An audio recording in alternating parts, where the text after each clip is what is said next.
Oh, there you are. Hello, Mr. Bunch. Welcome, everybody, to the Tuesday, September 17th, 2024 Board of Education meeting. We always begin our meetings with the Pledge of Allegiance. If you'd like to stand and join us, please do.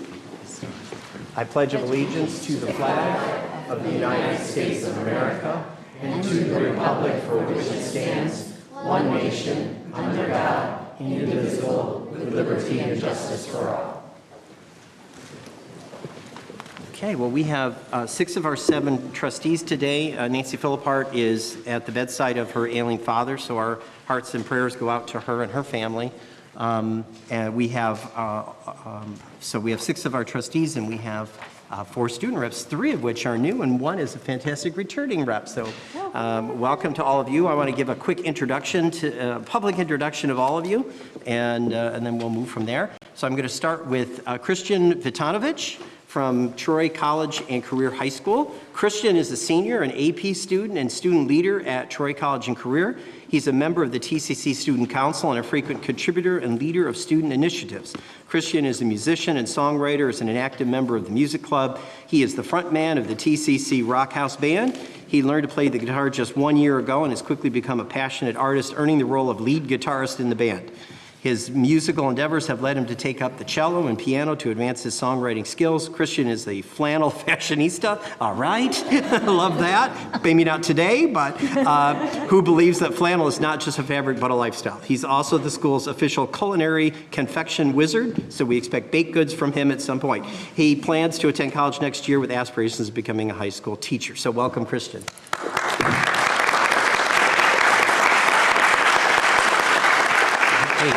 Next, we have returning Nareda Albiz from International Academy East. Nareda is a senior at the International Academy East, where she's pursuing an IB diploma.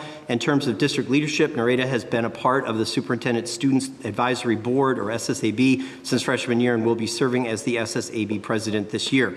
She is president of the IAA Student Government and leads school-wide events. Within the larger Michigan community, she is a former state officer for the Michigan HOSA organization, who facilitated statewide leadership conferences and traveled across the nation for leadership training. Completing over 650 hours of community service, Nareda's strong dedication to making a positive difference in her community has been recognized with the President's Volunteer Service Gold Award for the past 3 years. A former Barnard Blue Jay and Baker Bobcat, she has been a part of the Troy School District throughout her educational journey. This year, she continues to serve as the International Academy East Student Representative on the Troy Board of Education. Nareda looks forward to carrying on her mission of giving back to the school district that has given her the resources to succeed in academia and beyond. So welcome back.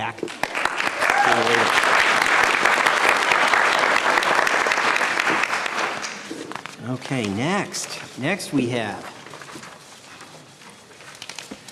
and I should have asked you how to pronounce your last name, Diana Deloizio? Deloizio. Yep. I slaughtered it. Diana Deloizio, welcome. No, that's okay. From Athens High School. Diana is a senior at Athens High School, where she excels both academically and athletically. As a scholar athlete, Diana has been a dedicated member of the Athens varsity girls golf team, demonstrating leadership and teamwork on and off the course. Her academic achievements are equally impressive as she serves as vice president of the National Honor Society, a role that allows her to contribute to service initiatives and academic excellence within the school community. Diana is also a committed board member of the Athens Spanish Club, reflecting her interest in languages and cultural engagement. In addition to her school commitments, Diana is actively preparing for her future. She plans to attend an in-state college where she will pursue a career in the medical field, driven by her passion for helping others and making a positive impact on the lives of those around her. Her leadership, determination, and compassion will undoubtedly guide her as she embarks on the next chapter of her academic and professional journey. So welcome, Diana. And last but certainly not least, we have Adam McManus from Troy High School. Adam is a senior at Troy High and is extremely involved in the school's extracurricular offerings. Adam serves as the Student Government and Leadership Executive Board President, as well as the DECA Chapter President, Spanish Club President, and as a senior board member on the Principal Student Advisory Board. Additionally, Adam represents Troy High School in Oakland County on the Michigan Association of Student Councils and Honor Societies, meeting with student leaders from across the state to facilitate and modernize leadership leadership curriculum. Adam's interests include history, leadership, environmental studies, and the Spanish language. Adam loves to travel and plans to work internationally in the future. He's so excited to be here and is ecstatic to see what the school board has in store for the Troy School District this year. So do we. Welcome to Adams.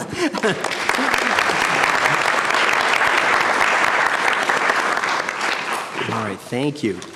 Always exciting to have our new representatives join us here. Absolutely. Our next item of recognition is our all-state athletes from the spring of 2024. Mr. Jansen.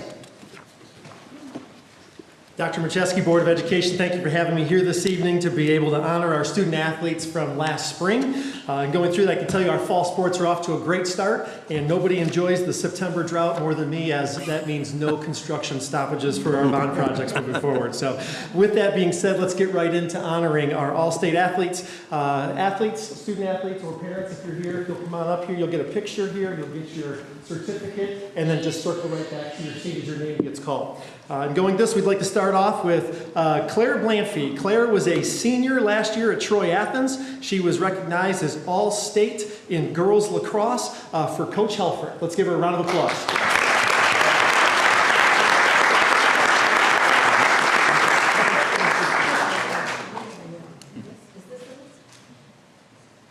It should be.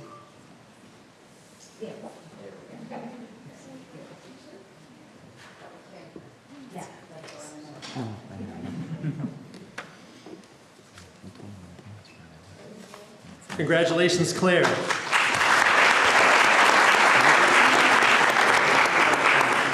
Our next student athlete is Ethan Beanick. Ethan was a freshman last year at Athens High School and was able to earn all-state honors in boys track with Coach Cook. Congratulations, Ethan.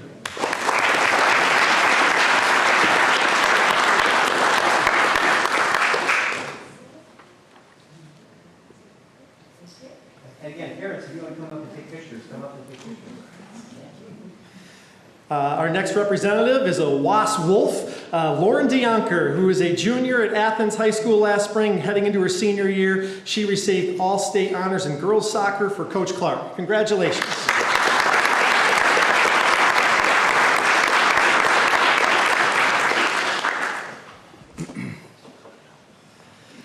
Our next recipient is Chase Duncan. Chase was a junior last year at Troy High School and received all-state honors in girls lacrosse with Carly Schwartz as her coach. And Chase is now here this evening. Let's give her a round of applause.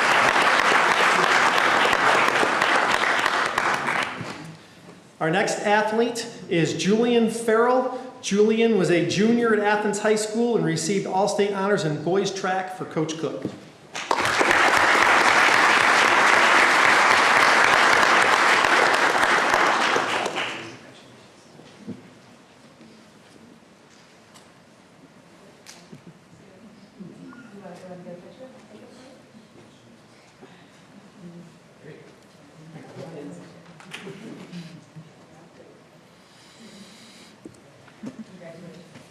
Congratulations, Julian. Next, we have Jason Hamilton. Jason was a junior at Troy High School and received all-state honors in boys track for Coach Ryman.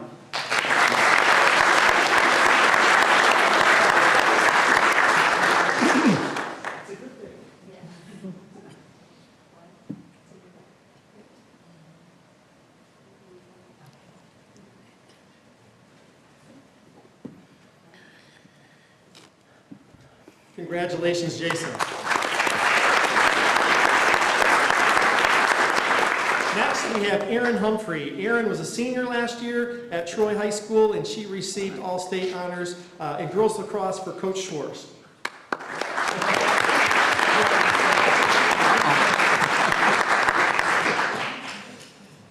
Then we have Olivia Jasnowitz. Olivia was a sophomore at Troy High School and received all-state honors in girls soccer for Coach Trocoli.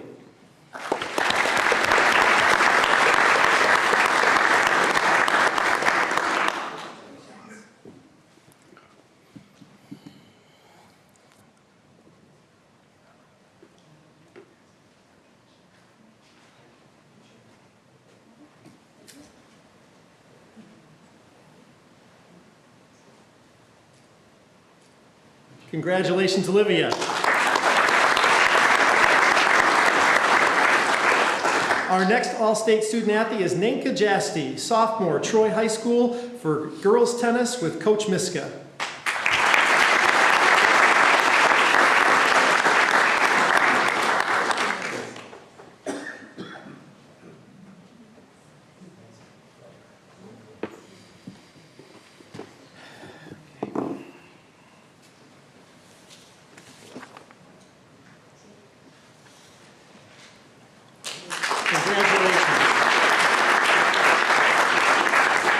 Our next All-State athlete is Quinn Kelly, junior, Troy High School, boys track for Coach Ryman.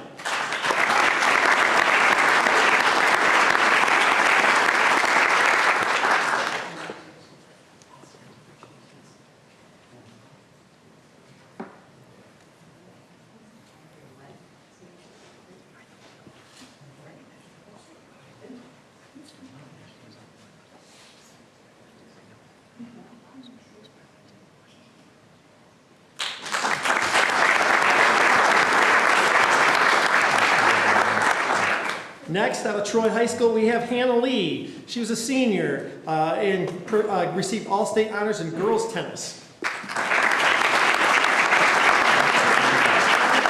mother here is representing.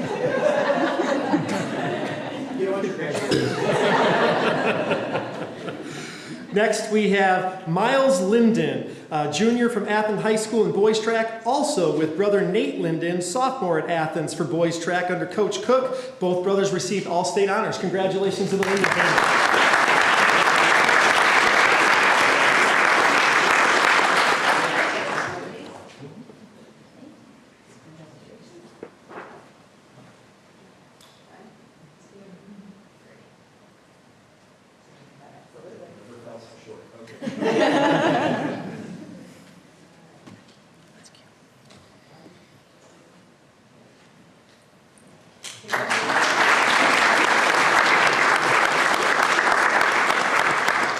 Next, we have Zach McLeish, junior from Troy High School, receiving All-State honors in boys lacrosse for Coach Johnson.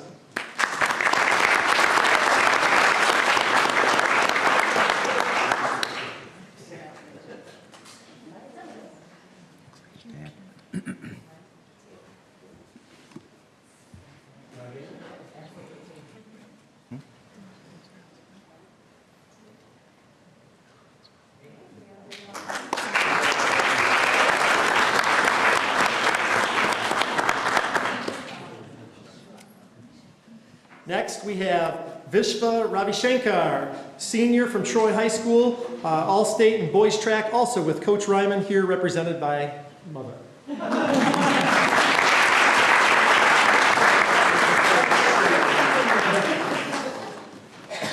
Next, we have Keon Schneeweiss, junior, out of Troy High School, boys track, with Coach Ryman.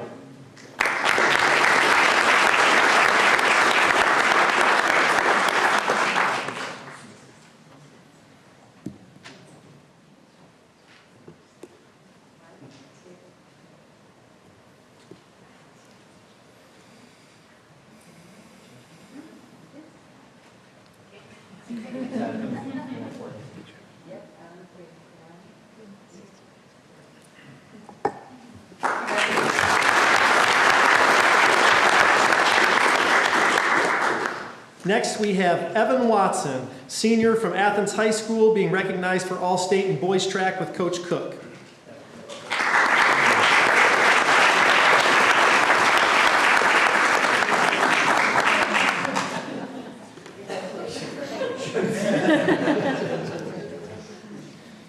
And on my notes, that's all of the All-State athletes that I have listed as representatives that are here. But real quick, is there anybody that I missed? Louis D'Souza. What's that? Louis D'Souza was with these guys. Louis D'Souza, senior, Troy High School boys track for Coach Ryman. Congratulations, Louis.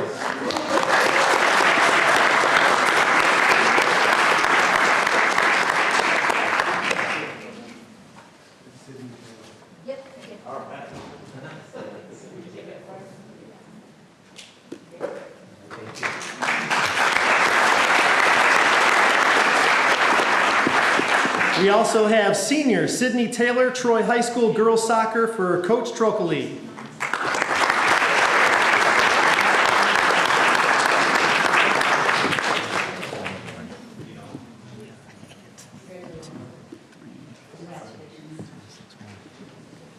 Last call for All-State. Out of that, thank you so much for your time tonight. Congratulations to all of our All-State athletes.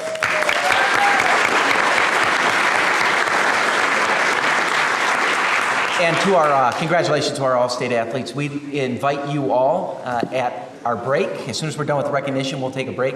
We'd invite you all outside for a picture together with Mr. Jansen.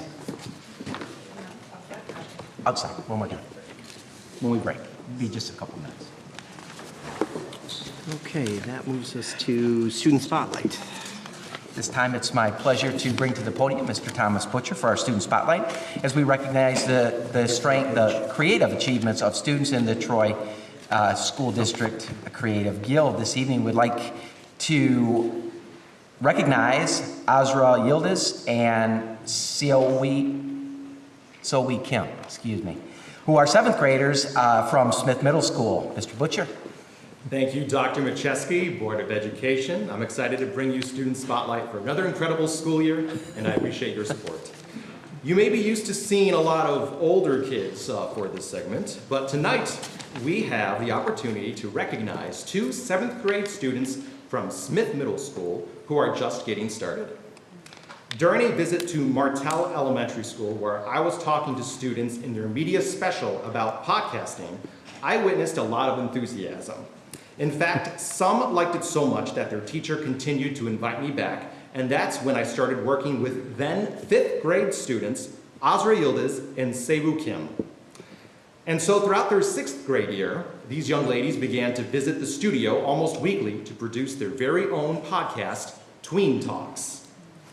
They've also interviewed an author who visited their school, Principal Brinks about the new Smith building, and have started making fun videos as well.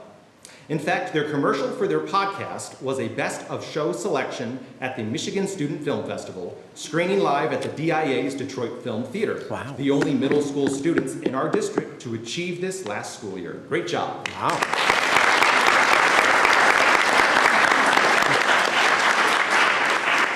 I want to thank their parents for recognizing the value of this experience at their young age, because there's certainly a lot of driving involved. And finally, thanks to the two of you for taking this so seriously. You've learned so much from your interviewing skills and professional level editing, and we have so much more to look forward to together. And so, without further ado, this is Tween Talks. Hi, I'm Seiwu. And I'm Azra. We have a podcast called Tween Talks. It's all about our life as tweens and our middle school experience. We love munching sour cream Pringles in the studio. And we have lots of fun there. Basically, in this episode, since we're almost done with our 6th grade year, we're going to be telling you guys about some tips that we learned over the years. I literally can't believe that we're going to be in 7th grade. I know. I still feel like we're in like 5th grade or something. Exactly. It feels like we're back in like the end of 5th grade. This is like number 1. If you want your grade to be good, don't have any missing assignments. Our producer is watching his phone while we're working hard. Okay, anyway. I would suggest to get involved in every single club that you can, that you like. Really, if you're part of a club, it really like helps you feel like you belong at the school, and it kind of like, how do I say this? It like boosts your morale, kind of makes you like happier and more like you want to go to school more. And for example, me and Say, we started recording this podcast this year, and it was really fun to get involved in all this. And in high school, hopefully we're gonna be making videos and stuff, and this is all really exciting. 1 + 1 + 1 + 1 + 1 + 1 equals 6? Oh my gosh! 1, 2, 3, 4, 5, 6. It's a window. Like, do you not get any of this? Okay, wait, so then 1 × 6 is a window. Oh my gosh, 1 × 6 equals like 6 and 1. It's a garden gnome. You know what? I'm hungry. I'm going home. I need my pen back. But how am I supposed to study without a tutor? What do you mean you're the tutor? No, you are. No, you're supposed to be the tutor. I literally signed up for you to be my tutor. What do you mean? So have you ever think about making like a movie about your book, like based on your book? I would love that. That would be amazing. Of course. I mean, who doesn't think about that when they're a writer? I have all the visuals in my head and what it would look like. Yeah, that would be amazing. So while the construction's happening, where are the Smith Middle School students going to be? So we're going to continue to be right here in our building, which is going to be hopefully exciting as construction gets further and further along, like opportunities to go check it out and see what's happening. So it can be for some good little field trips. Bye. Wait. Also, if you didn't follow us right now. Okay, bye.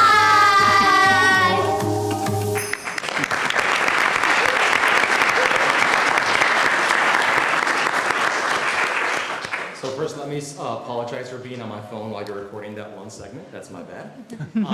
Also, I have a small gift for the both of you. I had a feeling that you might enjoy some sour cream Pringles. Yes, it's a party size, so it'll last a while. I'm going to hold on to these while the board offers some potential comments and questions. But first, if you'd like to say a few words, please don't be shy. We'd just like to say that we're so thankful for the Troy School District to provide this opportunity for us and let us be involved with the Troy Creative Guild and the sport meeting. We're also very grateful to have Mr. Butcher as our podcast producer / teacher, and we would want to thank the board members and Mr. Butcher and the Troy District again. Thank you. All right, great, thank you. Do you have any tough questions for our podcasters? Go ahead, Dr. Wilson. Yeah.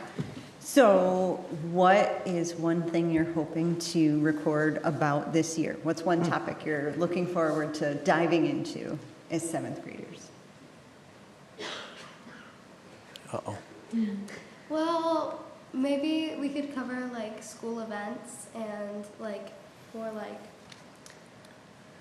district-wide, like, I don't know, like, for example, the Smith groundbreaking is really nice, like things like that we could cover.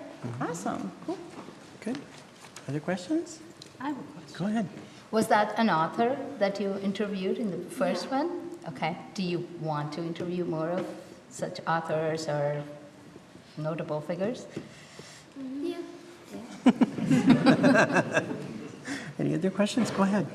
So is there something about podcasting that was different than you expected it would be? It was pretty same, but like I guess the editing part was really hard at the first time because like we weren't really like used to all the technology and stuff. Okay. So like we made like a lot of mistakes. Yeah. So how many did you do last year? How many podcasts? Like episodes? Yeah. Mm-hmm. We had 6 episodes. 6 episodes. So how did you come up with ideas for your episodes? So, we did a lot of how to, middle school is hard for like when you're like, after 5th grade, you're like starting middle school. It's sometimes hard to fit in. There's like, there's a bunch of like social stuff and Okay. there's also like academic stuff. So we thought we could like help people, like give them some tips on how to like have a better middle school experience. Great. Good. Any other questions from the board? Well, very good. We've got some certificates for you. So if you come meet us over there, meet us by camera too.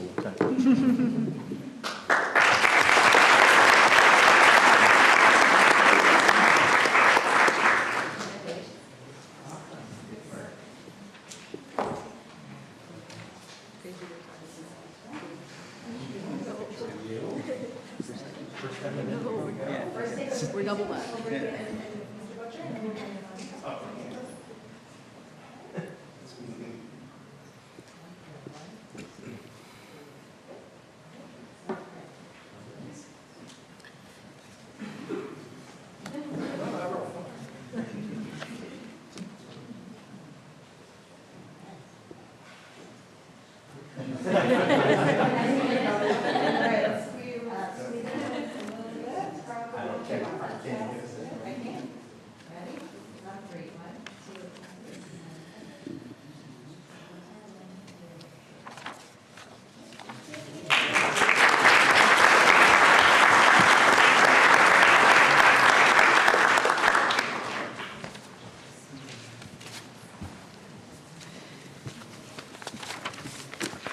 Okay, now we're going to move from joy to something that's serious, but every bit as important that we need to keep our minds focused on, and that is National Suicide Prevention Month. Oakland County Health Network has asked school boards throughout Oakland County to partner with them by approving a proclamation for September as National Suicide Prevention Month at their September board meetings. And I will tell you that Oakland County Health Network has fantastic programs and really works hard at making sure that good mental health help is available for the youth in our county and for the adults in our county. I've gone to a number of their programs, so I appreciate that they're trying to make sure that we talk about this and that we focus on it. So may I have a resolution, please? Dr. Wilson?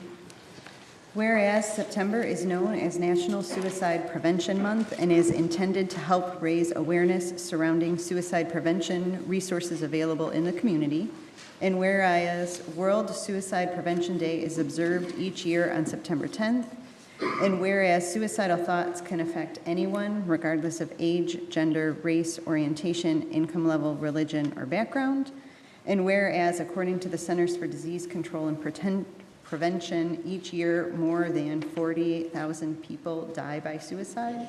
And whereas suicide is the second leading cause of death for people 10 to 34 years of age, the fourth leading cause of death for people ages 35 to 54, and the eighth leading cause of death among people 55 to 64 years of age. Whereas organizations like the National Alliance on Mental Health, National Suicide Prevention, Lifeline, and 988 work to help individuals in crisis and provide resources to shed light on this highly stigmatized topic. And whereas every member of our community should understand that throughout life's struggles, we all need the occasional reminder that we are all silently fighting our own battles. And whereas OCHN is committed to being a zero suicide organization and cultivate a network of providers who are engaged in the zero suicide philosophy. Now, therefore, be it resolved that Oakland County Community Health Network hereby recognizes September 2024 as National Suicide Prevention Month. OCHN calls on our individuals, government agencies, public and private institutions, businesses, faith-based organizations, and schools to recommit our state to an increasing awareness and understanding of suicide prevention and the need for appropriate and accessible services to assist individuals in crisis. Support. Thank you. I have a resolution by Dr. Wilson, supported by Ms. Hane. Are there any comments that anyone would like to make on this? Okay, seeing none, all those in favor, please say yes. Yes. Yes. Opposed, say no. Thank you. Resolution passes. Lastly, this evening, Mr. Schmidt, we are pleased to present the Troy School District Board of Education with several honors that were received this past year as a result of their commitment to excellence in governance. This evening, we are recognizing Board Trustee Amina Alish and Matt Haupt for achieving the Certified Board Member Award and Award of Merit, which is a completion of all Level 1 courses and 45 education credits. Vitel Ani is being recognized for achieving the Master Board Member Award, which requires the completion of Levels 1, 2, and 3 courses and a minimum of 368 education credits. Congratulations to those 3 board trustees. We'd also like to recognize President Carl Schmidt this evening for 12 years of dedicated service on our board, and Trustee Nancy Philippart, Dr. Nancy Philippart, for serving 16 years of dedicated service on this board. We would also like to congratulate the entire board for earning the Standard of Excellence Award. All of these awards place the Troy Board of Education amongst a handful of other Michigan School District governing bodies that have demonstrated a true commitment to student achievement and exemplary leadership. The Troy community is fortunate to have 7 board members who are so committed to the concept of lifelong learning and positive policy making. Thank you for all that you do. Oh, thank you.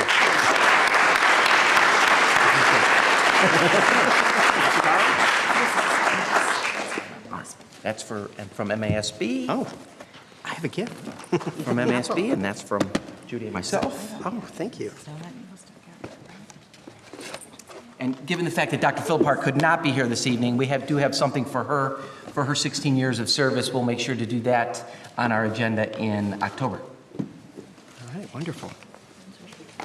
Now we're done congratulating ourselves. We'll move on to the, and that's it actually for recognition. So we are going to take a short break. So if for those who came for recognition, if you're hoping to sneak out and enjoy the rest of your evening, this is your chance to do that.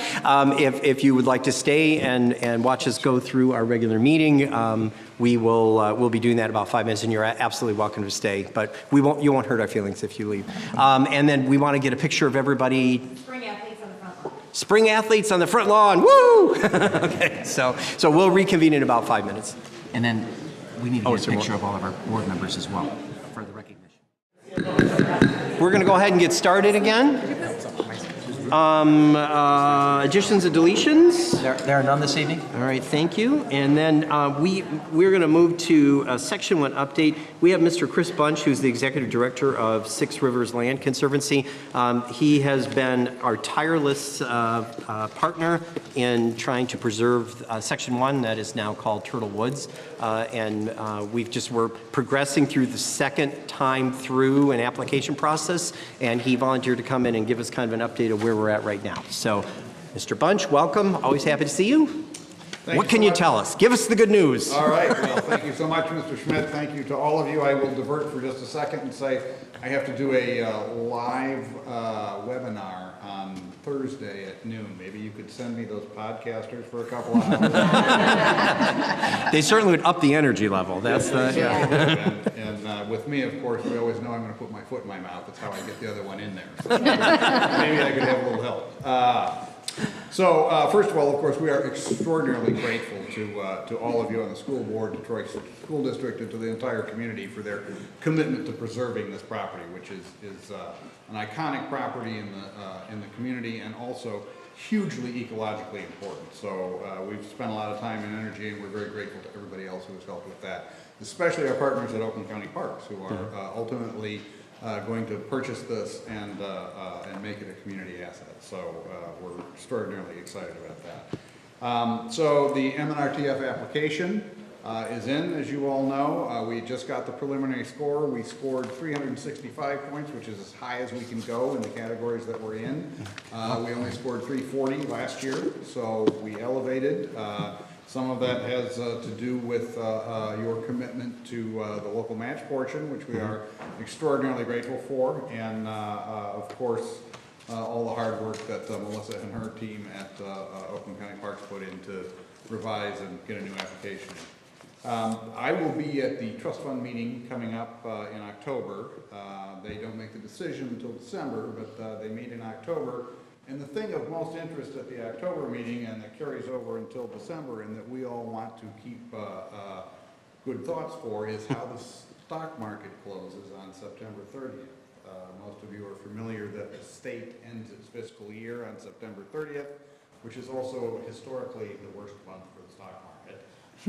But how the market ends dictates how generous they are.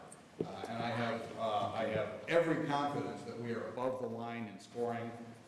Last year, you scored 340, and it was a three-way tie, and we didn't quite get bumped up on that tie. This year, we're above historically where the line comes, but we also would like to hedge our bets a little bit and hope the market closes high and they're a little bit more generous, and that there are, absolutely no issues.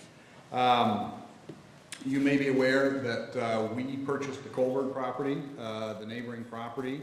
No, I don't think the board knows that, so. The board may yeah. not know that. We bought the neighbor's house and property, which will be the access point. It will become a parking lot, an access point, and restrooms for Turtle Woods Preserve when Oakland County Parks acquires that. Should give you some indication of how confident we are that this thing is going to get done. So you've closed on that property? We borrowed the money from First State Bank, closed on the property, purchased it. So we're very grateful to our friends at First State for the line of credit that they give us to do these kinds of things. We leased it back to Oakland County Parks, and actually the Colbergs are still there. Oakland County Parks subleased it to them to stay there until they find their new home and move on, which is great for all of us because it means that we have a resident family there that has been there for many years and cares for the property, and we don't have to worry about anything until the transition takes place. That's great. So that happened, and that is, the trust fund board knows that, and will be reminded of that again in October. And that's part of the application. That's been folded into the application. And then you may also be aware, you may or may not be aware that the property that abuts the Turtle Woods piece off of John R., that whatever it is, 30 or 40 acres, was up for sale. And a friendly neighbor purchased it to ensure that it doesn't get developed. And so they are already in conversation with Oakland County Parks. You know, everybody's attention right now is on getting the Turtle Woods acquisition closed, but at some point in the future, there is hope that we'll be able to expand the footprint of that, because of course that property off of John R. is part of that larger wetlands complex. So it will be a huge benefit. And that's, did you say it was 40 additional acres? I think it's 40 acres, give or take, yeah. So that's like 60% more area preserved at that point. Wow, okay. Yeah, and I just want to reinforce how supportive the community is of all of this. You may know that, you know, we got letters of support from lots of people, including your neighboring county, including Candace Miller, Director of Public Works over in Macomb County, because they understand how important it is to preserve this property for its impact on water quality in the Clinton River. So, you know, once again, your actions are setting the standard for investing in your community and caring for your community above and beyond what you do in the school itself. So we're very grateful for that. I'll just finish up by saying we've also, again, because we're pretty confident this thing is going to happen, we were awarded a very modest stewardship grant from the American Woodcock Society.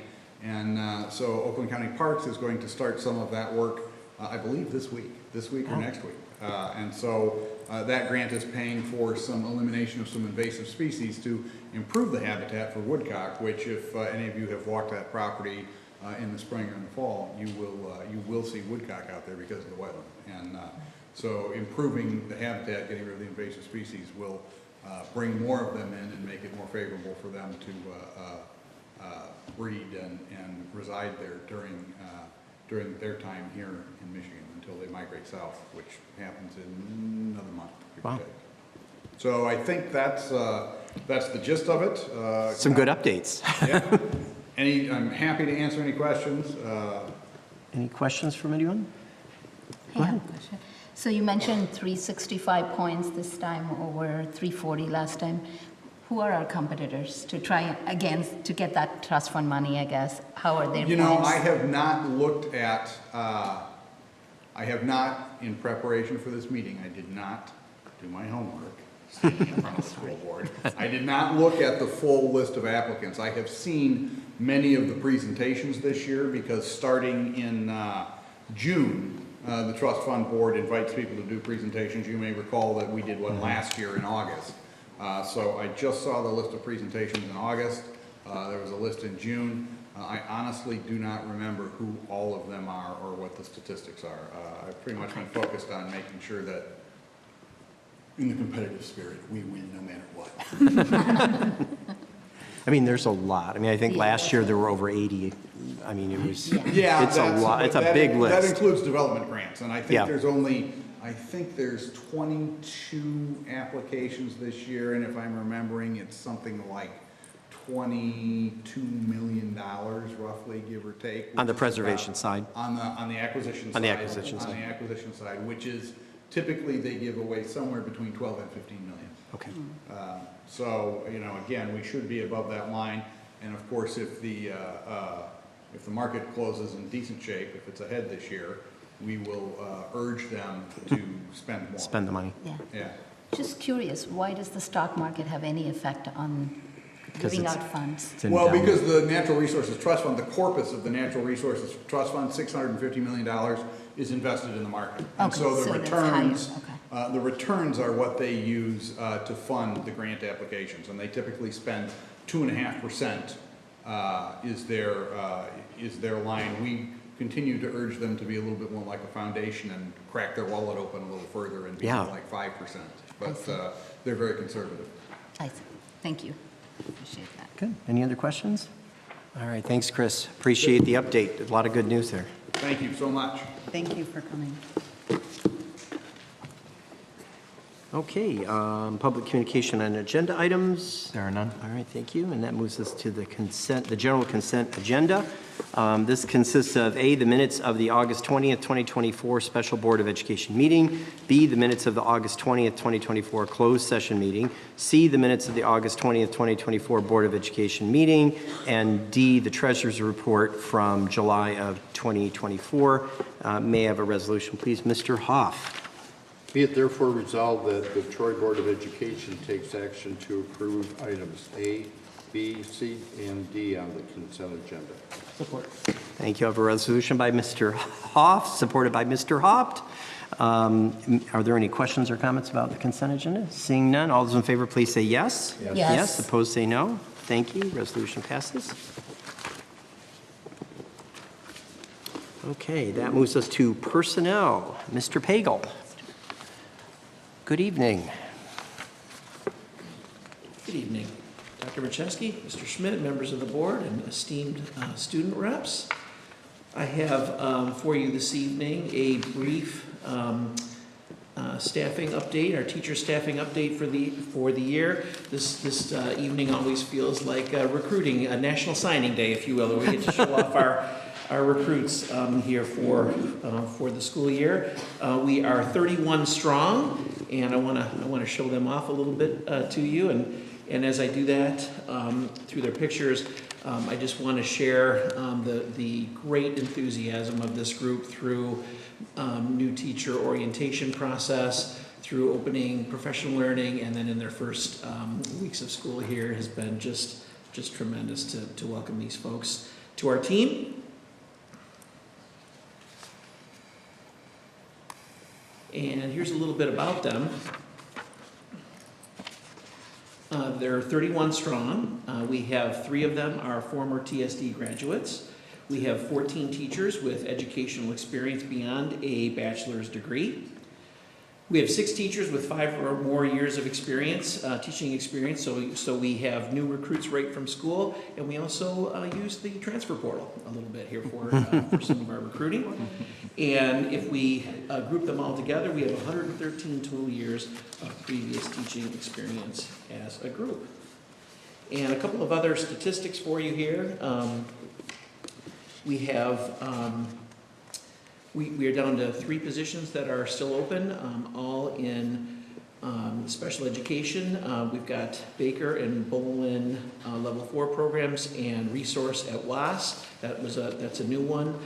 We just hired this past week and filled the level 4 at Martell, and we've had some other interviews that seem promising, so we're making headway on that. In terms of overall teaching FTE, if you compare this time last year to now, we're down about 15 or so FTE, and that's right in line with our enrollment and being the right size for that.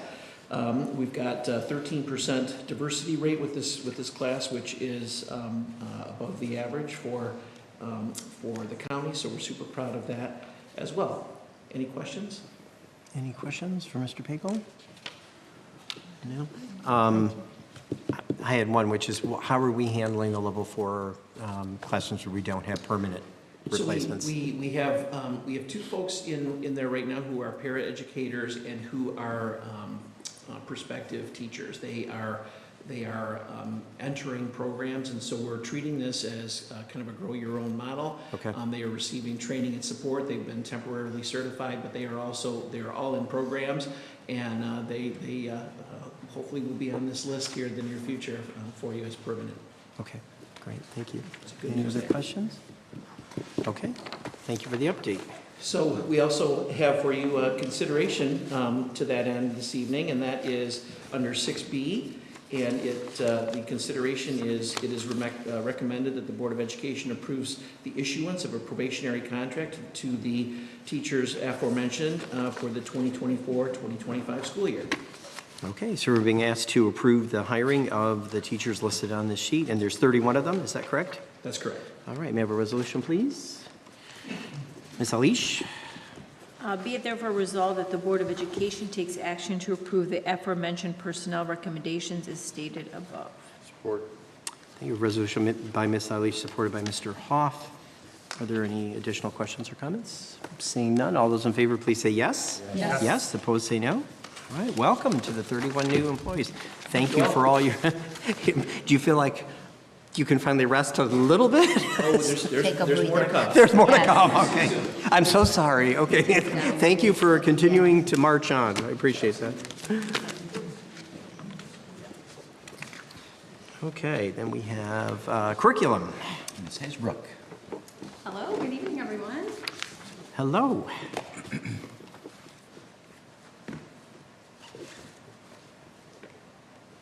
My PC skills are a little, are struggling a little. There we go. Thank you for having me this evening. I'm excited to talk about some of the summer learning opportunities that we had over the past several months. Some things our community might not know is that our teachers are deeply engaged over the summer. We have many opportunities that I'm going to kind of talk through. I want you to know this list is not exhaustive. Teachers go to any number of conferences at our ISD. Some teachers engage in their own learning, are working on things like their master's and doctorate degrees, so we have lots of learning happening over the summer. These are really just a few highlights for you. Just a reminder that on all of our pillars is our gold pillar, and it's this idea that for our teachers to make a big impact on students, we need to pour into them and invest in our teachers and offer them constant opportunities to grow as professionals, to grow in their craft. So it's very important to us that we're consistently offering quality opportunities for our teachers to grow. These are just a few of the opportunities that I'm going to highlight. So one of the things that really stood out for some of our secondary staff is they attended a conference on what's called Universal Design for Learning. And it's this idea that as an educator, you plan for learners to come into your classroom with a lot of variance. So it kind of moves us out of a one-size-fits-all approach to really understanding that all learners have gifts and all learners have things that they're working on, and really designing our instruction to meet the needs of all of our students. So we had three of our secondary administrators as well as two of our curriculum and instruction specialists attend that conference together. The other thing too is we've learned that it's so important when educators are able to learn with one another, to learn alongside their colleagues. They're able to process information together and then also make plans together. So that's also a really important opportunity. We hosted our principal meetings and admin kickoff when they joined us back in August, our principals. This is an annual session with our admin team where we talk about where we are with our vision, sort of our big priorities for the year. This year specifically, we talked about some different bond projects that are going on, specifically around learning environments, and some of our buildings that have received furniture. Also, at our elementary level, some of the buildings that have received their new playgrounds. So we talked a lot about those projects and how to engage our staff in the learning around those pieces. We also talked a lot about, there's a lot of enthusiasm for our new calendar that includes many more opportunities to observe holidays that are important to our community, but it also is a change. So we talked a lot about, how might our principal teams work with their staffs to make sure that they're recognizing the holidays, to make sure that they're engaged in learning around what the different holidays are, ensuring that they're really creating a community where it feels like there's thoughtful and purposeful recognition of the holidays. So that was also another big way we spent our time at this kickoff. Also too, in August, we started, each of our building teams has identified a small cohort of folks to come and learn together about restorative practices. So the majority of our elementaries participated this summer, and then by the end of October, all of our secondaries will also have a team trained in restorative practices. I know this is something that we've been talking about for the last several years, so it's pretty exciting to be able to name that we'll have all of our folks have a team in each building. The picture is just a picture of our preschool staff there. You can see they're strong in number there. I had an opportunity during Welcome Back PD to see many of our principals incorporating restorative circles as a way for groups to engage in really just engage in community with one another, to hear what each person is bringing to the group. It was pretty remarkable to see how our principals did the learning and then were already translating it to practice with their staff. We also continue to have both our TSD literacy project and, this should say, math project, because we continue to sustain our work in mathematics and in literacy. We had over 80 teachers between preschool, K2, 3, 5 attending. So our focus, as it has been for the past couple years, is on responsive teaching. So this idea that we're watching children closely, we're studying their work closely, and we're making teaching decisions based on that. That's lifelong work, responding to the students that are in front of us. So that continues to be obviously well attended. So we're pleased that it's still such relevant work for our teachers to be a part of. We also had 55 of our K through 5 educators attend a learning session around future-ready learning environments. So you can see a couple of the pictures here. So we were able to host this at one of our buildings that piloted furniture last year. So you can see they're kind of trying out the different pieces, but they were also able to, how does this table go up and down? How do these things easily move? So they were able to talk through, what might be the choices that you're making as an educator daily to make sure students have the best learning environment possible. Okay. Another thing to note that I think is something that we're really proud of is that most of these sessions are led by Troy teachers. And this one in particular, we really worked hard last year with some of our teachers that piloted the furniture for them to really share out their experience and to lead their colleagues. That's part of our gold pillar in building capacity, is that the answers are within our staff, and so when they lead one another, it creates not only a sense of collegiality, but a sense of belonging for our staff. So just kind of a way that our red pillar and gold pillar work together there. We also had new teacher orientation. John was able to speak to how we had a great group again this year. One of our favorite highlights is the tour of the district, the bus ride around the Troy community.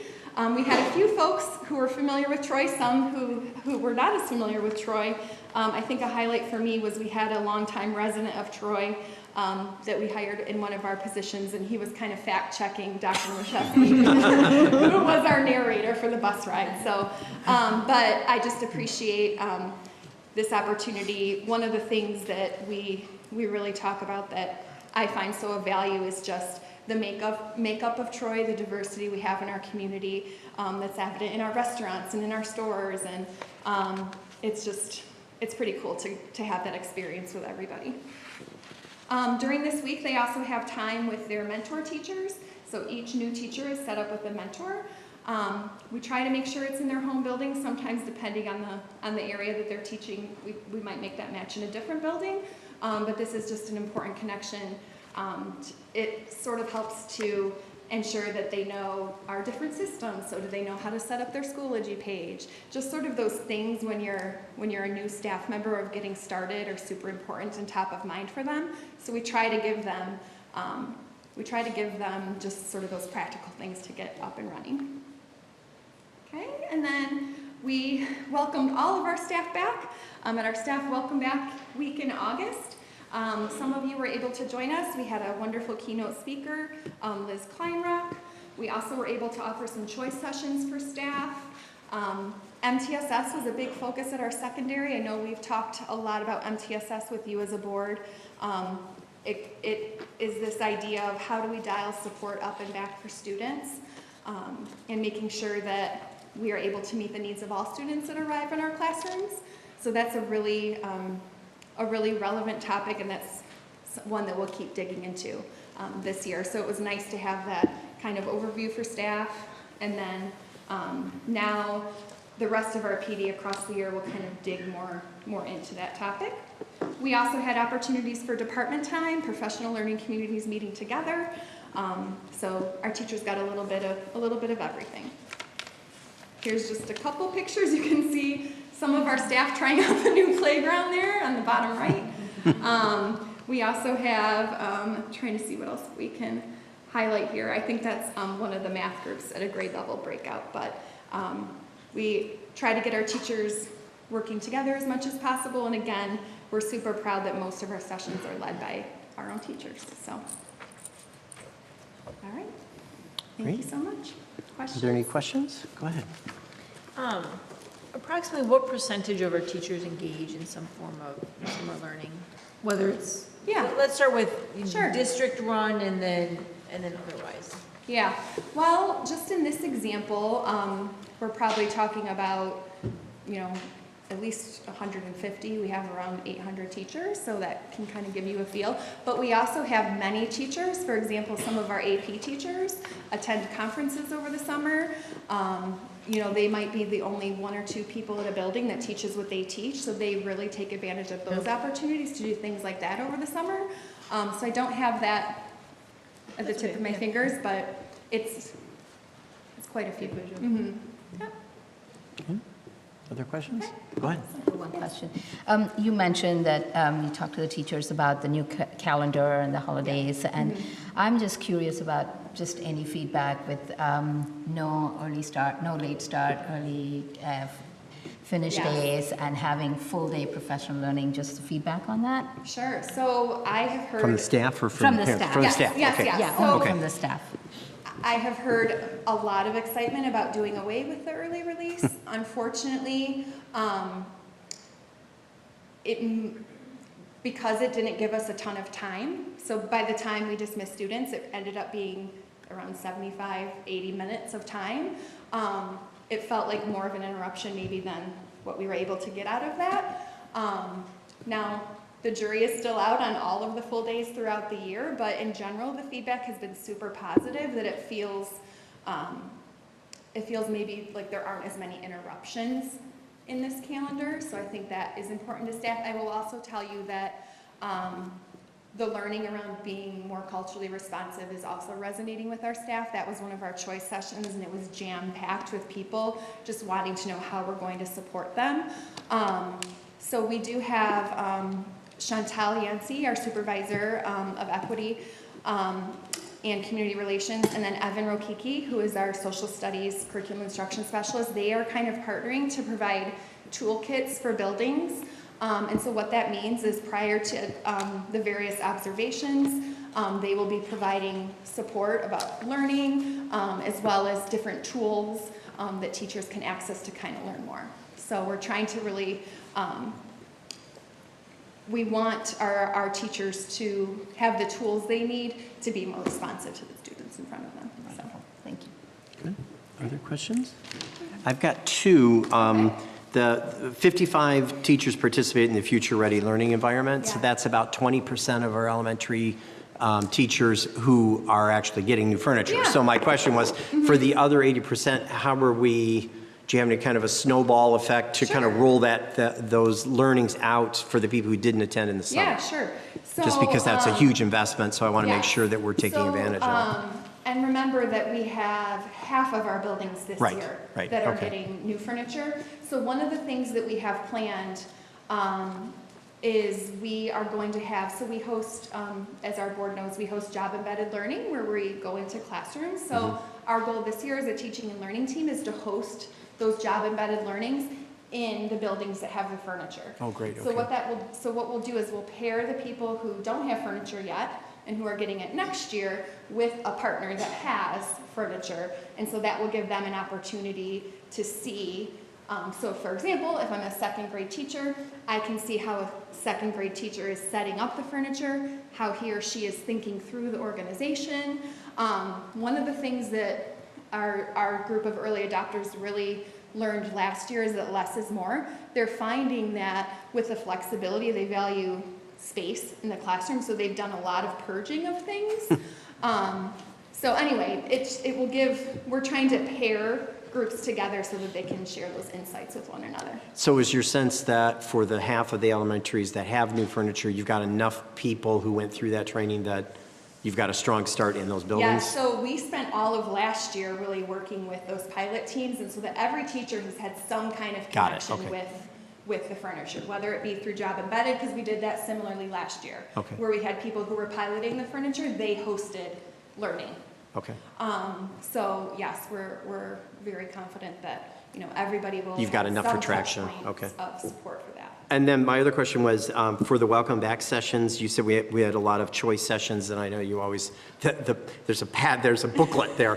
How many sessions did we create this year? Yes, so secondary was all at the MTSS session. Okay. So they did not have a choice this year. So they were all at that's sort of our big rock. Yeah, no, it's a big rock, and we need to spend time there. there. So we're digging into that. Okay. So for elementary, I think it was 6 choice sessions, and they were all around our big priorities. So the culturally responsive calendar, there was a furniture session, so that was attended by another group of folks. Yep. We also had what we call like a red pillar session, where we have some of our buildings who are starting to get into like when they have their morning meeting, what does like some social emotional lessons look like to align with our character work? So we had a session on that. I'm trying to think what else we had. Oh yes, we also had a math session. Math? That whole thing. So we also had a session on math where we had one of our staff developers here from Math Recovery who was working with folks. So we had 5 or 6 sessions for the elementary team, and we used our big spaces at Athens, and they were able to kind of choose where they go. Great. So, well, thank you for that. I know that's your team, and you especially, put a ton of work into that. So thank you for doing that for all the folks. Thank you. Appreciate that. Thank you. Sure. Okay. Curriculum, we covered that. On to page 2. Business, no business items. No. Okay. I'm always amazed when we don't have any business items. So now we have public communication on non-agenda items. I think we have, do we have 4? 3? 4? Okay. So if you're new to this, this is an opportunity to be able to share your opinion with the board. It's not a dialogue. We're holding our meeting in public. It's not a meeting with the public. But this is an opportunity for you to spend 3 minutes and share your perspective with the board. If there is a response that's required, we will get back to you later. So I just ask that you be polite. And Ms. Ine here has her handy-dandy timer, and she'll let you know. You'll have the timer in front of you so you can see kind of where you're at, but you'll see an alarm go off at 3 minutes. So the first person I have in no particular order, just where they stacked up, I have a Miss Michelle Malzik. If you could indicate if you have children in the district. Good evening. Good evening. Are you ready for me to start? Okay. So good evening. My name is Michelle Malzik. I do have a first grader in the Troy School District. I'm also a former elementary educator. Tonight, I want to highlight a critical issue in the Troy School District: the absence of a national norm standardized assessment in our school district. This isn't just a matter of administrative oversight, it's a fundamental gap that affects the quality of education and instruction our students receive. Implementing a national norm standardized assessment is crucial for several reasons. First, it provides a consistent and objective measure of student performance across all schools in our district. Without it, we lack a reliable benchmark to assess and compare educational outcomes, making it difficult to identify areas where our students excel or need additional support. Currently, At the K through 5 level, we are relying on the Fountas and Pinnell benchmark assessment system to track and measure reading progress. The Fountas and Pinnell assessment is problematic at best. In the subject of mathematics, we're relying on assessments from within the Bridges curriculum. Assessments help ensure that all students, regardless of their background, have access to a high-quality education. They highlight disparities in educational opportunities and resources, allowing us to address gaps and implement targeted interventions where they're needed most. I also want to highlight that peer districts such as Novi, Birmingham, Rochester Community Schools, and Northville are all using assessments outside of their curriculum. The Troy School District continuously touts itself as a world-class district, yet it lacks a nationally normed standardized assessment at the K-5 level. The assessments also help compare the school district to other school districts at a national level, something you would expect from a world-class district. This oversight means we're missing out on valuable data that could drive meaningful improvements and enhance educational quality and instructional quality. Our educators are working hard every day with our students, but without nationally normed assessments such as NWEA or iReady, we lack the clear metrics needed to evaluate their effectiveness and the overall progress of our students. We will continue to rely on unreliable assessments such as Fountas and Pinnell, and students like my daughter will continue to be collateral damage. I also want to point out that I gave this assessment to my daughter, the NWEA, at home as a homeschooler, and it was simple. She did it on her iPad. It took her 45 minutes. She has a learning disability, dyslexia, and so she didn't require any assistance from me. And that is about the amount of time that she would be spending, halfway or through the end of the year, reading independently and silently during the reading block. So the loss of instructional time, I don't see that as a barrier or an issue. So right now, I think they're like 15 or 20 minutes reading independently during the day. So 45 minutes for math and 45 minutes for reading, and that's a student with a learning disability. All it required was the use of her iPad, which the students all have, scratch paper, and a pencil. And again, I was sitting next to her. I didn't have to do a thing. Thank you for your time, and have a good night. Thank you.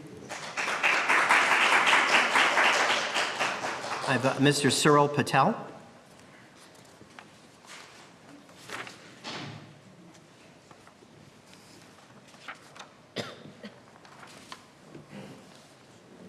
Good evening. Good evening. In an email to One Troy, Dr. Macheski lied stating that there was no intention to remove honors classes. Removal of honors classes was also denied to Fox 2 News even in June of 2023, weeks after the removal. Both the admin and several board members stated that they spoke to UMich and only AP classes are considered academic rigor. I presented letters from the admissions of UMich and other state universities explicitly stating that such information is wrong, and they sent the email back to me in capital letters, and that they do value honors as well as AP. This board has repeatedly, irrefutably lied, and now I feel it stems from a disturbing rot at the center of your decision making.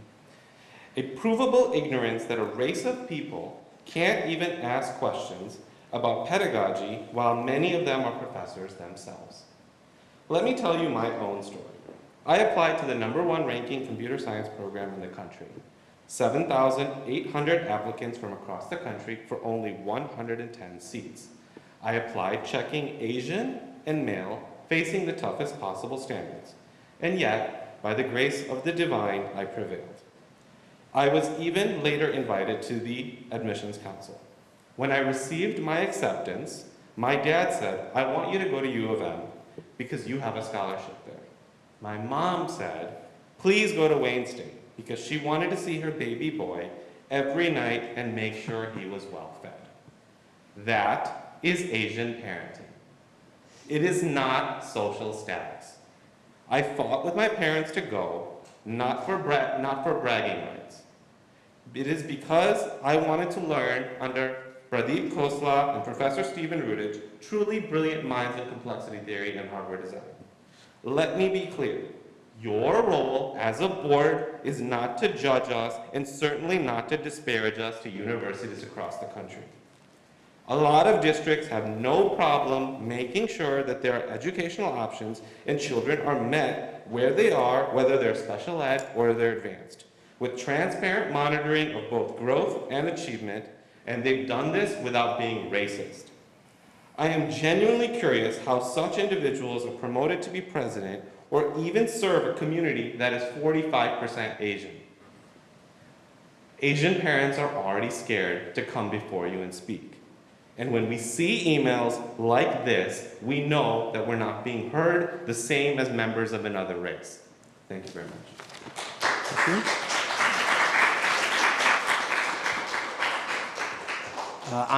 you. Miss Angana Shaw.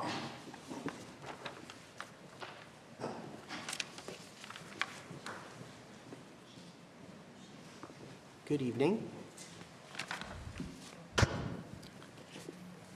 My name is Angana Shah. I do not have a child in the school district, but I have numerous loved ones in Troy School District from kindergarten through high school. On May 9th, 2023, Carl Schmidt, president of this board, wrote in an email, "So, if you're still reading this, thank you. And here's where we're running into huge resistance from our Chinese and Southern Asian parents. One, they don't want to lose the tracking in grades 6 and 7 because they feel general ed students will slow down their advanced kids. They don't believe we will prepare their kids adequately for higher math without the speed and computational drill of our current curriculum. They don't believe that deeper is better than faster as a focus of advanced learning. And number 4, although not stated explicitly, these parents often derive social status from the academic status of their children. So losing a middle school honors option is unacceptable because it reduces bragging rights. No, please, not once have I ever heard a parent brag about their middle school child's math class." This was in an email Mr. Schmidt wrote to the chairs of mathematics departments at the University of Michigan, Michigan State University, Purdue, Notre Dame, Harvard, and Stanford, seeking validation for his plan to eliminate honors math and eliminate the accelerated track among Troy middle school math students. It was not a slip of the tongue. It was a paragraph at about the middle of a 4-page email. You have no credibility, Mr. Schmidt. In writing, you denigrated the parents of over 40% of the students in this school district as shallow, status-seeking, wanting bragging rights. And you go further with another trope about Asians when you say we do not believe in deeper learning, but fast learning, the trope being that Asians can memorize well, but we are not analytical or problem solvers or creative. It's false, it's insulting, it's along the lines of Harvard saying Asians do not have personality. No one in this district can trust you or believe anything you say, certainly not the parents of the 40% of the district's students that you disparage. You lied, you said no math classes were removed. Math 8 was removed for students doing Algebra 1 in 8th grade. You lied about teacher support. Numerous teachers have objected. Most salient, you lied that your goal was equity, when clearly equity is so far from your mind.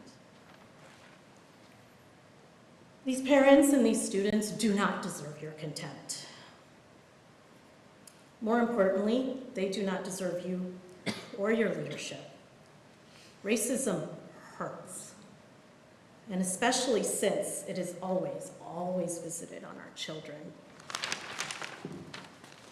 Thank you.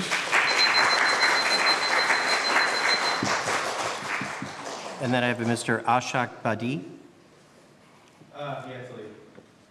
He had to leave? Okay. All right, thank you. Okay.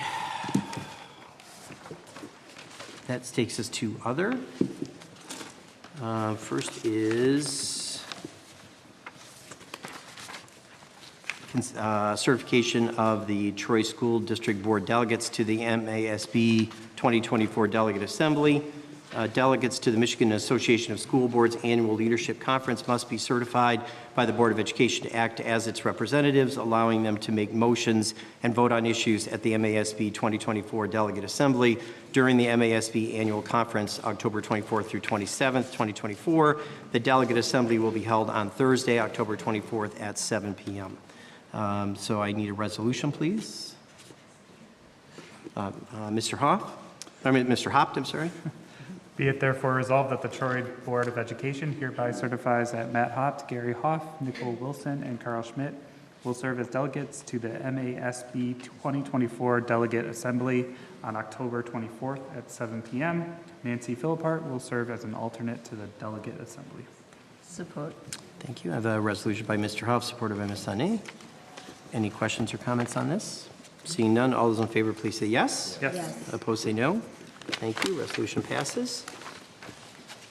Okay, that moves us to B, which is the NSBA, 2025 NSBA Advocacy Institute, as required by Board Policy 1000.01, organization and functioning of the board, reimbursement of expenses. Any expenditure of board funds for members for out-of-state meetings must have prior approval by resolution. A delegation of no more than 4 Troy School Board members will attend the 2025 National School Board Association's Advocacy Institute, which will be held in Washington, D.C. from February 2nd through the 4th, 2025. Therefore, the board is being asked to consider the following resolution.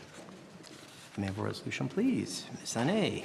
Be it therefore resolved that the Board of Education takes action to approve a delegation of no more than 4 board members as representatives of the Troy Board of Education at the 2025 NSBA Advocacy Institute in Washington, D.C. from February 2nd to 4th of 2025. Support. Thank you. Resolution by Ms. Sané, supported by Ms. Alish. Any questions on this one? So this one we're not naming, right? So we just have 4 slots? Okay. All right. All those in favor, please say yes. Yes. Opposed, say no. All right. Thank you. Resolution passes. And then the last one we have is NSBA 2025 Annual Conference in Atlanta, Georgia. That's April 4th through the 6th, as required by Board Policy 1000.01, organization and functioning of the board, reimbursement of expenses. Any expenditure of district funds for members for out-of-state meetings must have prior approval by resolution. A delegation of no more than 4 Troy School Board members will attend the National School Boards Association Annual Conference in Public Education Leaders, which will be held in Atlanta, Georgia, from April 4th through the 6th, 2025. Therefore, the board is being asked to consider the following resolution. May I have a resolution, please? Ms. Alish. Be it therefore resolved that the Board of Education takes action to approve a delegation of no more than 4 board members as representatives of the Troy Board of Education at the 2025 NSBA Annual Conference for Public Education Leaders in Atlanta, Georgia, from April 4th through the 6th, 2025. Support. Is that you? Okay. Sorry. All right. A resolution by Ms. Alish, supported by Mr. Hoff. Mr. Hopt, I can't seem to read correctly tonight. Any questions or comments on this? Seeing none, all those in favor, please say yes. Yes. Yes. Opposed, say no. Thank you. Resolution passes there. Okay. So that takes us to our new student government representatives. So Nareda, would you like to start us out here since you're the one with all the experience? How's the start of IA East going this year? Good. Good evening, everyone. I hope you are all having a tremendous Tuesday. Today was our 18th day of school at IA East, and academics as well as extracurricular activities are in full swing. To start off the month, our juniors left our amazing new furniture, and they set out into the community for their 11th grade service trip. They set out to the Children's Center, Grace Centers of Hope, Gleaners, and Forgotten Harvest to serve our Metro Detroit community by sorting clothes, landscaping flower beds, harvesting corn, and engaging in other service-oriented tasks. My favorite part about the trip was hearing every junior respond to "How was your day?" with "I saved the world today," showing just how meaningful they found the trip to be. Last Wednesday was the official kickoff for our new IA East Mentor-Mentee program. Spearheaded by our Peer Corps student body, this program pairs each freshman with a junior or senior in their social house to help them feel more supported as they navigate schoolwork, clubs, and other aspects of their high school journeys. In the upcoming weeks, Peer Corps will begin hosting events and monthly challenges to continue fostering strong relationships between mentors and their mentees. Along with Peer Corps, other clubs such as Key Club and HOSA have also started to have their first meetings. Meanwhile, our juniors and seniors are gearing up for the Powder Puff football game on October 8th at Athens, where the seniors will definitely be taking home the win. Lastly, our student government is fully immersed in preparations for our homecoming this Friday. The theme for the dance is Under the Stars, but the decorations are just going to be out of this world. Lanterns will be floating all over the gymnasium, and when the full moon finally comes out, almost 450 balloons will fall from the ceiling as we continue our balloon drop tradition from last year. And that is all I have with IA East News. Thank you. Well done. Okay. Any questions for Narita? I have one about the mentor-mentee. When do you meet? When do you have time to meet? So the requirement, which we're more trying to push, is just something that the mentors do, is to check in at least 2 times a month in person. Okay. And that can be at our Wednesday seminars that we have with our entire house. Okay. Or it can be, outside of school at Taco Bell, which is the IA hub right in front, right on Torpy. But 2 times a month is the goal. So the house meetings gives an opportunity for you to be able to connect. Yeah, so I just wondered whether. We have around 35 minutes every Wednesday where the houses meet. And the good part is that seniors and freshmen are oftentimes the ones who have study halls during seminars, whereas juniors have to fulfill those IB requirements. So that 35 minutes really just gives some time to study together with the mentees or just check up on how school and everything is going. Does your mentee like you? I have 3 amazing You mentees. have 3? Okay, all I right. do. And it varies. Some mentors have 4, some have 2. But I have 3. We're still getting to know each other, but they're awesome. I'm so grateful to be able to work with them. All right, here comes the tough question. Go ahead. You want me to ask? Yeah, no, I don't know. Are the mentors always seniors and mentees freshmen, or is it all? So our Peer Corps student body stemmed from our student ambassador program, which is where our IAE students went to the middle schools to then talk about IA to the middle schoolers. And so that program traditionally usually just had seniors. It now has juniors and seniors. So juniors and seniors both have mentees now. The goal is to have mainly seniors because then they can give more time during those seminars. Okay. All right, great. All right, thank you for that. Okay, Christian, you want to dive in? I saw you had lots of notes over there. Thank you.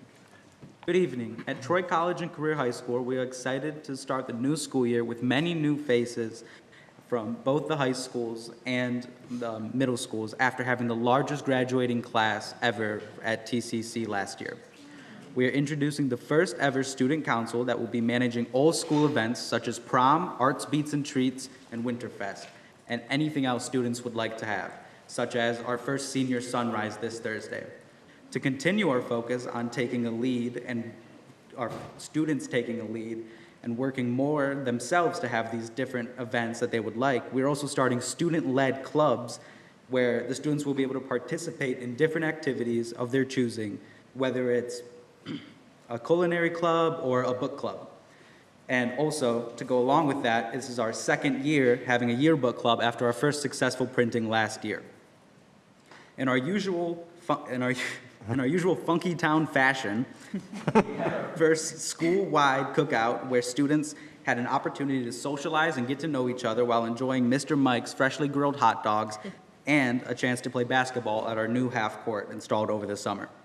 This year, we are reintroducing the music technology and recording class along with Mr. Greenwood from Troy High School, who is kindly taking the time out of his day to drive over to our building and teach the class. Along with that, it is our second year having careers where right now Mr. Cavaco and Ms. Clippard are helping students with their informational interviews to figure out more of what the profession they may want to be pursuing is actually like. And hopefully some students will be able to move on to job shadows and be able to experience what maybe a day would actually look like and see whether or not that sways their opinion on their potential future careers. Thank you for listening to what is going on at TCC this beginning of the school year. Great. Any questions for Christian? So I know that you had said you're taking the AP class. What AP class are you guys doing this year? AP Literature. Literature? Yes. Cool. taught by Mr. Flesser. Very fun. Hope you enjoy it. Good, yeah. Tell me about that. I didn't know about that, the half-court basketball court. Is that, I know, Ms. Milanoff was looking for a grant for the surface. Did she figure out a grant to get, is it surfaced? It is working where it will be surfaced soon. Right now, we have the whole parking lot done over the summer. So they also had an opportunity to put in a basketball hoop. And right now, it's one hoop and ground that we will be evening out. But it's just the new concrete, I believe. And Mr. Cravaco's bus that he has transformed into kind of a working studio to make that into a full court when students would like to play a fully fledged game. Cool, okay, wonderful. Diana, you want to tell us what's going on at Athens? Thank you. Good evening. I am honored to be speaking on what is going on at Athens High School. First, we're planning for a homecoming. Our theme is Old Hollywood, and it is on September 28th at 6 p.m. to 9 p.m. And then the day before that, so that Friday, the 27th, we have our parade that we do every year. And it's very fun. There we get like all the sports teams and everyone to just come together and be in the parade, and it's so fun for kids to go. And then we also have the pep assembly that day, and then we have our powder puff game on September 26th. The seniors versus juniors. Hopefully the seniors win. That's the goal. And then we have our fall sports going on right now. So we have our boys soccer, girls swim team, girls golf, boys tennis, and we did just get new tennis courts, so that was very exciting. So we got to cut the ribbon. And then football and cheer, where we also did get a new football field, so that's very nice. And then we also have staff appreciation going on, so we write little notes for our staff and get some food for them. Like we usually get like cupcakes or cookies, so that's really nice. And then our A station, so our school store is opening tomorrow actually, where we sell school merchandise and the best cookies ever and drinks, and so it's really exciting. Great, all right, good. Any questions about the Athens? Okay. Okay, I'll let you finish up again. So, Adam, tell us about Troy High. Good evening, everyone. I'm proud to be here serving from Troy High School. To kick off the 2024-2025 school year, we just celebrated our annual Colts Care Week.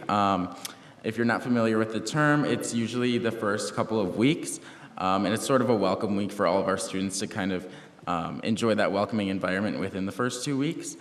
We had a visit from the beloved therapy dogs that come once a month or so. We had a donut food truck, and we sold popsicles at lunch. We had trivia and a blackout spirit day, and then we showcased the variety of student groups that we have, the 70-plus clubs, at the club fair on Wednesday. And we had student leaders greeting students every morning and every afternoon at the doors to kind of send them off or welcome them into the school. Additionally, we have homecoming. Our dance will take place. The tentative location is Troy High Stadium. Of course, it's weather permitting. We like to have our homecoming dance outdoors. It's a little unique for us. But that will be Saturday, September 28th from 6 to 9 p.m. Doors close at 7. The theme for our homecoming week this year is Disney. We conjured all of our members of student council, and we had a vote in early June, and we decided on Disney, so that is in full swing. We have our parade in the football game on Friday, September 27th from 5:30 to 6:30 on Northfield Parkway. And then from 7 to 9:30 at the Troy High Stadium, we have that homecoming football game. And then like some of the other schools mentioned, we have a powder puff flag football game between junior and senior girls on Wednesday, September 25th at 7 p.m. located at Troy High School. Additionally, we have Trunk or Treat, which will take place on October 11th from 5 to 7 p.m. in the Troy High staff parking lot. It's a community event, so it's open to all families from the Troy community. And the admission fee from that event, the totals will go to our Activist Week, which is the charity week that we host in February. So those admissions will go to the charity of our choice.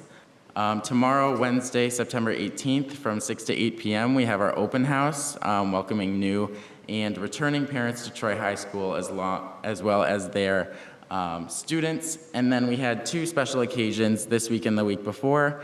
On last Wednesday, September 11th, in all social studies classrooms, we honored the heroes of the 9/11 tragedy.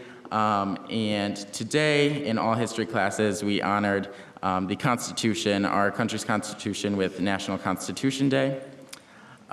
Next up, we have, as Mr. Jansen mentioned earlier, our fall sports are also in full swing. We have boys soccer, water polo, cross country, tennis, and then we have girls volleyball, cross country, swim and dive, and golf, and then as well as football and cheer. One extra special item from me is we are welcoming Miss Karen Baird is our new athletic director. We're super excited to work with her throughout the year. And she's kind of getting the hang of things at Troy High School with all of the stuff we do, but we're super excited to work with her throughout the year. On the musical side of things, it's not really my specialty, but over the summer, our band program attended a week-long camp at the Fahalo Conference Center, and our orchestra, our string program, attended a camp for about a weekend or so a few weeks ago at Camp Kopnaconic, promoting bonding for the masterpieces that they'll create this year. Additionally, we have the Troy Colt Marching Band. The theme for this year is Dream On. You can see this band perform at our homecoming game, as well as all home games and the homecoming parade. And they'll also be competing at the Michigan Schools Band and Orchestra Association Marching Band Festival in the Troy High Stadium, October 9th. As for construction, I know with that new bond, we are in full swing with construction. We're still undergoing parking lot renovations, and our athletic facilities have gotten great advancements. So we're super excited to see how those turn out. I don't know if I'll still be here, but definitely my younger brother will, so we're super excited. Go Colts. Great. Any questions for our Troy High rep? No, I just must have filled in everything. All right. Nice job, everybody, for your first time out here.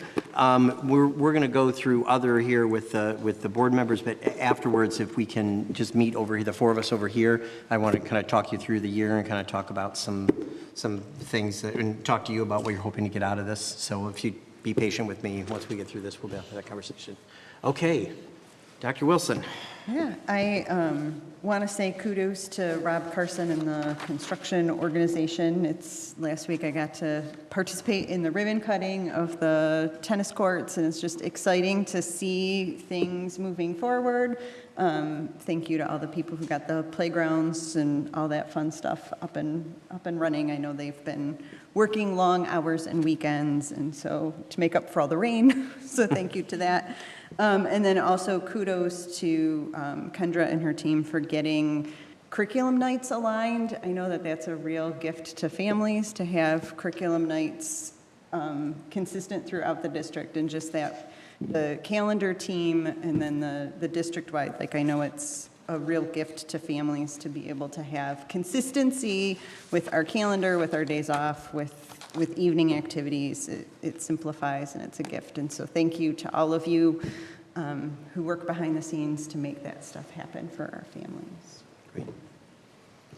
So I was able to go to curriculum night at WAS, and I was able to see all the new furniture at the school, and I was very impressed with how clean and uncluttered it looked, which was very great. So you noticed the purging? I did, actually, Okay. and it was, I mean, so many activities you can do inside the classrooms now. It's so great. And my son, I mean, he's a survey of one, but he loves his classroom and he loves his seat, so kudos to everybody that did all the furniture. But it was nice. I went back to his old classroom, and it was very much, it was hard to get around if you have a bunch of adults in there, and now it's just very easy. So the anxiety has reduced in me, which is really nice. And speaking of anxiety, I wanted to give Kendra kudos on and her team on the website. I know there's a lot of people working on it. I was on it today looking through some information, and I could easily find it. It's very clean. I know there's still construction happening on it as well, but for all the parents that have not checked it out yet, do it. It's just very nice. It's Great. Ms. Alish? Well, I just want to say, I want to welcome back everybody to the new school year. And then I always do my annual. So it is the start of the school year, and we do everything on our end here to keep our students safe while they're here. But just to remind the community and parents that we can't do it alone. And so, unfortunately, like every other school year, there's, not in Michigan, but there's already been one mass shooting. So we do everything on our part that we can, but we can't do it alone. So I just want to encourage everybody, if they have guns at home, to lock them up. It is the law in Michigan now. And, to really take stock of what's going on with your kids and in the community. And I think that kind of goes along with the resolution that we had in the beginning too with Suicide Prevention Month. So it all ties together. And then on a happier note, I want to say this year, last year, the middle school started the web program, which was the day before middle school starts. All the sixth graders have like a full run through with bus pickup, and they're in the schools the day before school. And I know that was really successful last year. And then this year was implemented in the high schools. And as our Troy High, principal said, it was the least stressful first day that he's experienced in the high school. So having the ninth graders come in the day before, do a bus run, spend some time in the schools really made a big difference. And as a parent of a ninth grader and a sixth grader this year. You experienced both of them this year. Yeah, right? it really, just having those days before, the day before school starts really brought down the pressure and the anxiety of a new place. So I want to thank the administration and the principals and everybody and the teachers for really moving forward with that programming. I think it makes a big difference. And it's an easier start to the school year for those kids who are transitioning. Great. Mr. Huff? Normally, I talk about student achievement in the lower grades, the elementary area and the middle school. This time, I'm going to move up to the high school area, and I just could not help but marvel at the class of 24, Athens and Troy High, with their student athletes capturing 39 scholarships to go to schools and further their education. It takes quite an effort to be a student athlete of high regard and a scholar athlete, as well as earning that magic scholarship that makes parents happy too, to further their education on athletic fields. So congratulations to the 39 in both schools, Athens and Troy High combined, that earned, and rightly so, earned this high recognition of financial and academic achievement. Great. Ms. Sunny? As the first meeting of this new school year, I just want to welcome all the new families, new students, new staff, teachers, welcome them to Troy. And you're part of a big family, so make sure you are definitely welcome, and reach out to us if you need anything. That's about all I have. Okay. Dr. Macheski?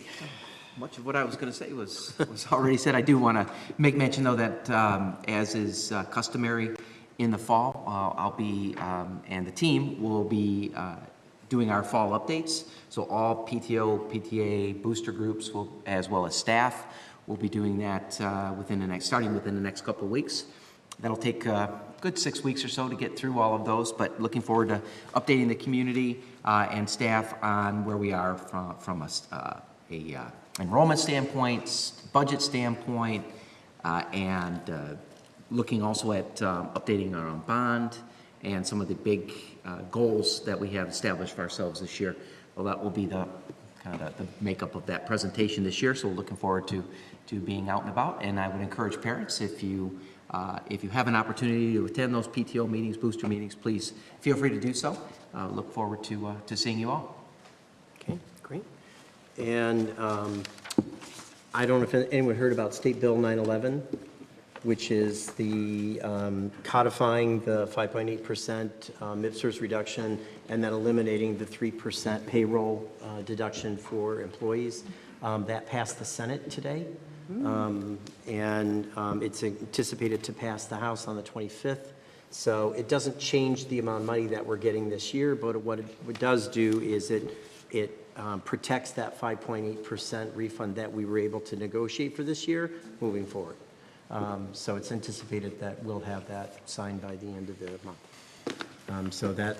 So our challenge then is to get, again, that 5.8% translates for us into about a 3.9% annual increase or addition. So the challenge then is then to be able to get back to making sure that we're also getting base allowance increases every year. So I think starting once we go past November 11th or November 5th is when we need to get engaged back with the legislature to start talking about it, because I think last year one of our issues is that we weren't able to really get anybody's attention until about April. So I think we need to be in Lansing before the governor releases her first proposal. And at that point then we've got a better chance of influencing maybe even what that proposal looks like. So, but this right here is a really nice starting point for us, because again, this year that represented about $5 million for us, about $6 million for us in the district. So that means that we're basically guaranteed that $6 million for next year as well. So good news. Good news there. And then I'd just like to say welcome to everybody coming back. It's I always stop and talk to all the parents and kids at the bus stops in my neighborhood, and it's Hamilton. So I was asking how everybody liked the clean, dry Hamilton, and everybody's very happy. They love the furniture. So at least again, it's a small sample, but it's fun to kind of when I go by walking the dogs in the morning, stop and say, okay, tell me what's going on. How does everybody feel about that? So for the folks who came today and came to the microphone, I apologize that my remarks offended you. What I would ask is that we have a conversation about it as opposed to being at the microphone. So I appreciate you bringing this to my attention. What I would like to do is I think I have emails for everybody. Are there emails on the goldenrod sheets for everyone? There should be. So I will send an email to all of you. I'd like to set up a time where we can sit down and talk, go through. So hopefully we can repair the relationship. Thank you. Are there any other things? There's the coffee talk. Coffee talk, that's right. And that we've moved it so many, what day is it now, the 8th? I believe it's the 8th. October 8th. So the second school board coffee talk is we're doing, in fact, I mentioned Hamilton. We're going to do it at Hamilton. So if people want to see the clean, dry Hamilton, they can do that. And also it's a chance for us to see, if anyone wants to see the new elementary furniture, even if you don't have anybody in elementary, we're going to be sitting down. We've got Gary and Nicole and I are taking this session for the fall. And if you want to sit down, we're going to be there from about 6 to, we're scheduling 6 to 7, but if we have people and conversations flowing, we'll keep going. 7 o'clock is the PTA or PTO, we did the PTO meeting for Hamilton. So our thought was, maybe we can give people a cookie and they'll stay for the, for the PTO meeting afterwards, for at least the folks from Hamilton. But it's open to everybody in the district, and we're going to try to do this as a board 2 to 3 times a year. So the first one, Miss Ane plowed through and got it set up. That was in March. And then I can't remember who else was with you for that. So all three of you. Those are the 3 of us. So we're going to keep doing that. So that's the first one of this year. So we'll have another one scheduled for the spring, and we'll probably try to move it to something on the east side at that point. We figured there's going to be probably something new that we want to show in one of our buildings. So we'll try to have it in buildings where there's something new so people can come in and see.